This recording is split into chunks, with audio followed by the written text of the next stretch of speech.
시험을 당해 죄 짓지 말고 너 용기를 다해 못 물리치라.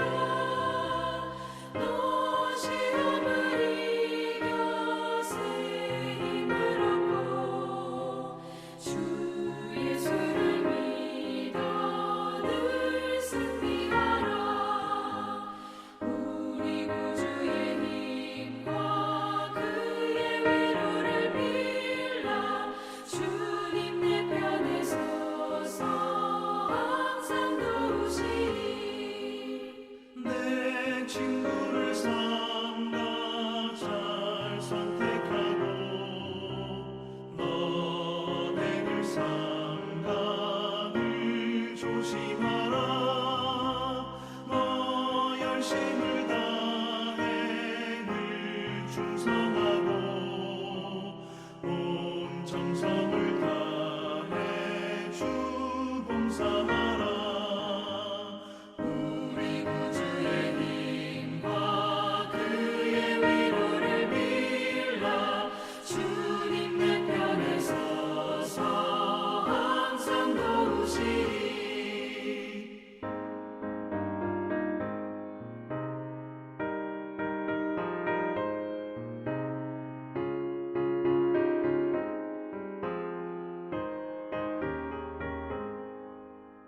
잘 이기는 자는 상 받으리니 너 낙심치 말고 늘 전진하라. 내 구세주 예수 힘 주시리니 주 예수를 믿어 늘 승리하라. 우리 구주의 힘과 그의 위로를 빌라. 주님 내 편에 서서 항상 도우시리.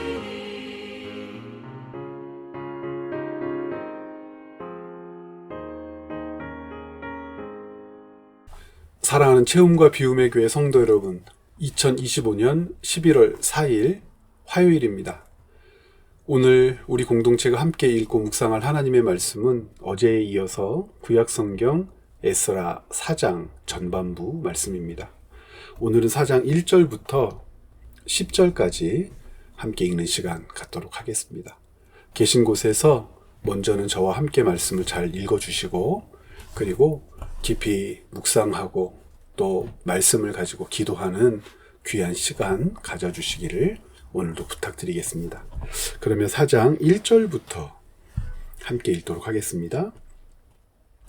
사로잡혔던 자들의 자손이 이스라엘의 하나님 여호와의 성전을 건축한다 함을 유다와 베냐민의 대적이 듣고 스룹바벨과 족장들에게 나와 이르되 우리도 너희와 함께 건축하게 하라. 우리도 너희같이 너희 하나님을 찾노라.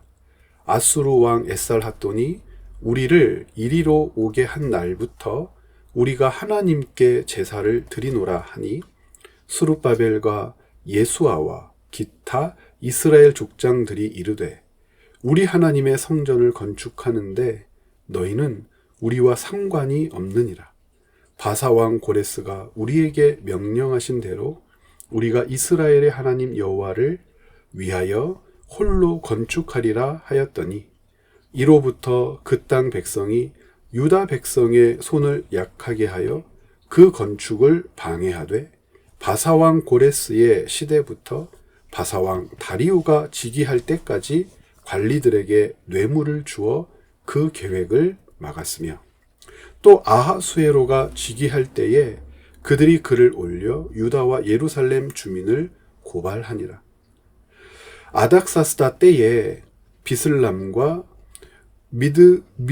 미드랍닥과 다부엘과 그의 동료들이 바사왕 아닥사스다에게 글을 올렸으니 그 글은 아람 문자와 아람 방언으로 써서 진술하였더라.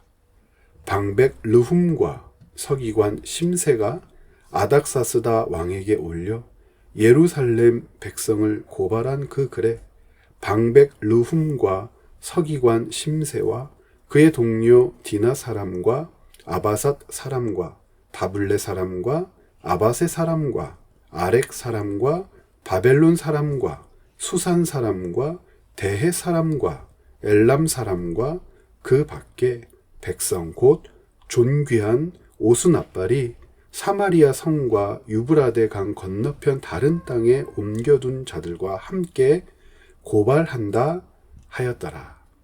아멘.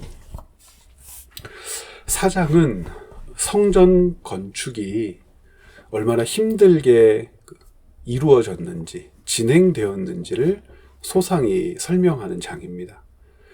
그런데 재밌는 건 성전 건축 장면만 기록된 것이 아니라 에스라와 느헤미야 당시의 상황도 여기에 곁들여서 함께 설명하고 있죠. 그러니까 성전 건축도 참 힘들었는데 우리가 지금 하고 있는 이 성벽 건축, 성벽은 예루살렘 성을 이야기하는 겁니다. 예루살렘 성벽 건축도 지금 굉장히 힘들었다. 우리는 항상 이렇게 방해를 받아왔다. 아마도 성벽 건축 작업에서 지쳤던 이스라엘 사람들을 독려하되 이 방해받는 것은 어쩌면 당연한 것이라고 가르치면서 우리가 지금 느헤미야와 함께 이 성벽 건축에 왜 힘을 쏟고 최선을 다해야 하는지, 결국 하나님께서 우리를 도우셔서 이 성벽 건축을 마무리하시게 할 거라고 하는 분명한 확신을 심어주기 위한, 혹은 성벽 건축을 막 마무리한 후에 이 모든 의미들을 되새기기 위한 방법으로서 오늘 4장을 기록한 것 같습니다. 구체적으로 좀 나누어 본다면 538년도에 이스라엘 백성들이 포로에서 돌아왔다고 그랬죠. 몇 년 동안의 예비 기간이 필요했습니까? 2년 동안 538년도에 돌아와서 먼저 하나님께 제사를 드리고 예배하고 절기를 지키고, 그리고 536년부터 본격적으로 레바논에서 솔로몬이 했던 것처럼 백향목을 싣고 와서 이제 성전 건축이 시작되는 장면입니다. 그런데 이 이야기를 주변 나라들, 특별히 사마리아를 중심으로 해서 뭉쳤던 세력들, 사마리아 사람들이라고 부르지 않습니까? 이 사마리아 사람들은 원래 이스라엘 백성들이 아닙니다. 이 사람들이 이야기하고 있는 것처럼 뭐라고 이야기하고 있습니까? 이 사람들이 왕 하나를 구체적으로 언급하면서 그때부터 지금까지라고 하는 표현을 쓰는데, 2절 여러분 다시 한번 읽어보죠. 2절 스룹바벨과 족장들에게 나와 이르되 우리도 너희와 함께 건축하게 하라.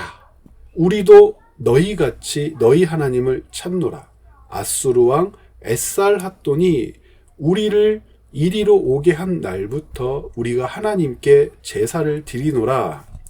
에살핫돈 누굽니까? 산헤립이라고 여러분 아시죠? 산헤립의 아들입니다. 산헤립이 히스기야 때에 예루살렘 성을 둘러쌌다가 하나님께서 그를 쳐버리시자 18만 5천의 대군을 잃고 바벨론으로 돌아갔는데 그곳에서 암살당했다 그러잖아요. 이 산헤립을 누가 암살했을까? 자식들이 암살했는데 이 에살핫돈이 산헤립의 아들입니다. 아마 에살핫돈은 아닐 거다라는 사람들도 있는데, 많은 학자들이 산헤립을 암살하는데 이 에살핫돈이 주도적인 역할을 했을 거다. 그러니까 아들에 의해 암살당하는데 이 에살핫돈이었을 거다. 이렇게 얘기하는 그 아들입니다. 그러니까 북이스라엘이 망하죠. 디글랏 빌레셀부터 살만 에셀, 그리고 사르곤 2세, 산헤립에 이르기까지 북이스라엘이 히스기야 시대에 멸망한단 말입니다. 북이스라엘이 멸망하고 나서 아수르 왕들이 북이스라엘을 혼혈화 정책으로 더럽히죠. 그때 사마리아가 더럽혀지게 되는데 지금 그 얘기를 하는 겁니다.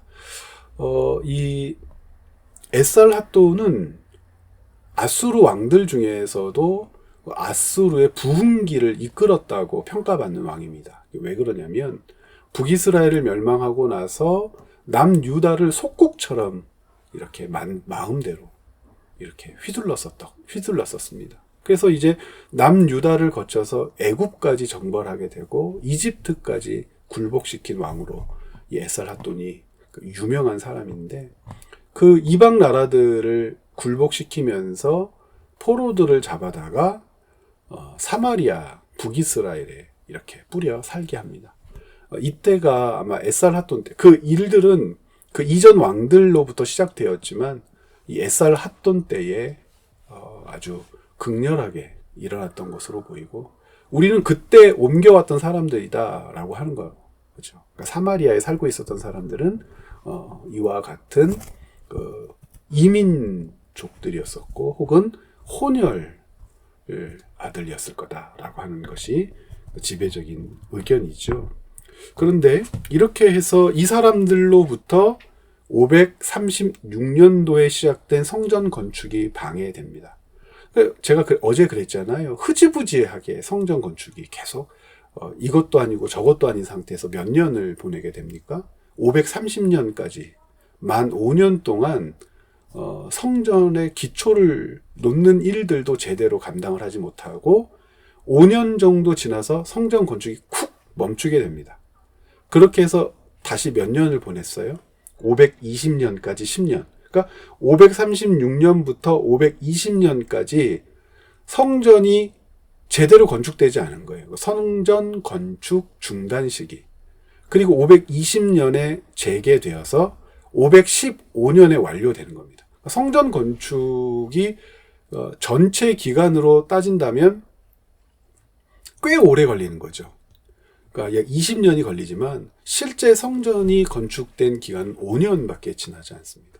나머지 15년은 이 방해자들에 의해서 제대로 이루어지지 않았는데, 그 이유가 무엇인지를 이렇게 설명하고 있는 겁니다. 그래서 5절에 보면 고레스의 시대부터 바사왕 다리오 즉위 때까지 계속 뇌물을 주면서 이 사마리아 사람들이 중심이 되어서 성전 건축을 방해했다.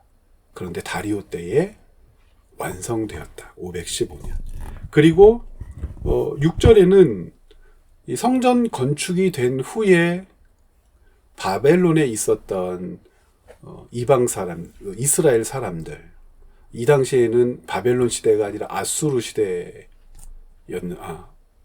페르시아 시대였는데, 죄송합니다. 페르시아 시대였는데, 이때의 이스라엘 백성들이 당했던 고초까지도 기록해 놓습니다. 아하수에로 왕 때에 그러죠. 아하수에로가 486년에 즉위를 합니다. 성전 준공이 515년이니까 한 몇 년 정도가 지난 겁니까? 486년 이렇게 되면 15년, 30년 정도? 515년에 성전이 건축되고 아하수에로가 486년도에 즉위해서 첫 번째 부인을 폐위시키고 에스더를 왕비로 맞이하게 되죠. 그러니까 이렇게 오랜 세월이 성전이 건축되었고 오랜 세월이 지났지만 이스라엘 민족은 많은 사람들이 아직 페르시아 땅에 머물면서 자기들이 쌓아 놓았던 삶의 터전을 그대로 가지고 있었던 때 어떤 어려움을 당했는지도 기록해 놓습니다. 그리고 나서 껑충 뛰어서 445년도 이후에 있었던 이야기를 기록해 놓았습니다. 445년도는 왜 이야기하는 거냐면 이 445년도에 느헤미야가 돌아오게 됩니다. 느헤미야. 먼저는 에스더가 돌아오게 되고 그리고 나서 이제 느헤미야가 445년에 돌아오게 되는데 느헤미야의 역할은 성벽, 예루살렘 성벽을 중건하는 일입니다. 이 예루살렘 성벽을 중건하는 일이 아닥사스다 때 일어나죠. 아닥사스다는 에스라와 느헤미야가 복귀했을 때 페르시아의 임금입니다. 바사의 임금이죠. 그러니까 이 아닥사스다 때 이야기를 이렇게 붙여놓는 겁니다. 그러니까 그 에스라와 느헤미야의 입장에서 과거에 있었던 성전 건축의 일과 지금 자신들이 감당하고 있는 성벽 건축의 일을 같은 관점에서 바라보고자 하는 거죠. 핵심은 무엇입니까? 방해를 받았다. 반대자들이 있었다. 자, 그런데 성전 건축을 반대하는 자들과 성벽 건축을 반대하는 자들은 같은 사람들일 수 있어요. 사마리아 사람들. 왜냐하면 성벽이 건축되게 되면 완전히 분리가 되는 것 아닙니까? 그러니까 이스라엘은 보호를 받게 되는 것이고 전쟁이 일어나도 유리한 입장에 있는 것이고 뭐 등등등 정치적인 입장 때문에 사마리아 사람들이 반대할 수 있어요. 반대. 그런데 성전 건축을 반대하는 이유를 좀 들여다볼 필요가 있다는 겁니다.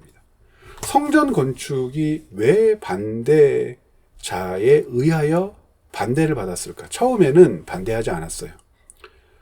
물론 반대를 예상하면서 이런 요청을 했을 수 있는데 뭐라고 합니까? 사마리아 사람들과 그 주변 이족들이 야, 예루살렘 성전 하나님 여호와 하나님께 제사 드리는 성전을 너희들이 건축한다고 하는데 우리도 좀 같이 건축하자. 그러면서 했던 이야기가 뭐냐면 다시 2절입니다.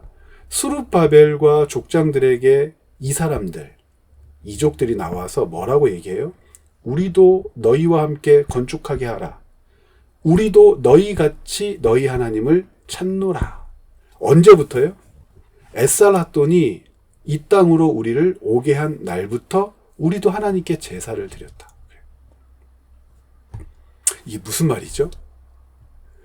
너희가 찾는 하나님을 우리도 찾았고 너희가 믿고 제사 예배했던 하나님께 우리도 예배를 드렸다. 그러니까 너희가 생각하는 하나님과 우리가 생각하는 하나님이 같다. 이건 여러분 선교적 측면에서 바라봐야 될 이야기가 아니라 유다 민족 입장에서는 자존심 상하는 이야기, 부끄러운 이야기라는 거예요. 무슨 뜻이냐면 여러 각처에서 북이스라엘 땅으로 이주해온 자들이 여호와 하나님을 찾았다 라고 하는 것이 그들에게 여호와 하나님이 신 중의 신, 왕 중의 왕으로 받아들여졌구나 라고 하는 뜻이 아니라 지금 그 사람들이 생각하는 하나님에 대한 것이 이스라엘이 생각하는 하나님에 대한 것과 같았다는 것이 중요한 이슈입니다. 그 사람들에게 하나님은 어떤 분이셨냐면 여러 신들 중에 하나였던 거예요. 자신들이 고향에서 섬겼던 신, 그리고 사마리아로 이주해서 또 받아들였던 신, 그리고 알게 된 신. 그들이 섬겼던 신들 중에 하나가 여호와라는 겁니다. 이 말은 야, 너희들이 여호와를 섬기는 것처럼 우리도 여호와를 섬긴다. 그러니까 우리가 알고 있는 여러 신들 중에 그래도 좀 괜찮은 신, 그분이 여호와 아니냐? 그러니까 우리도 성전을 지을 자격이 있다. 우리도 여호와를 섬긴다. 그러나 하나님은 어떤 분이십니까? 하나님에 대한 그런 생각을 가지고 있는 것 자체가 범죄지요. 우상숭배자들에 의한 조롱과도 같은 겁니다.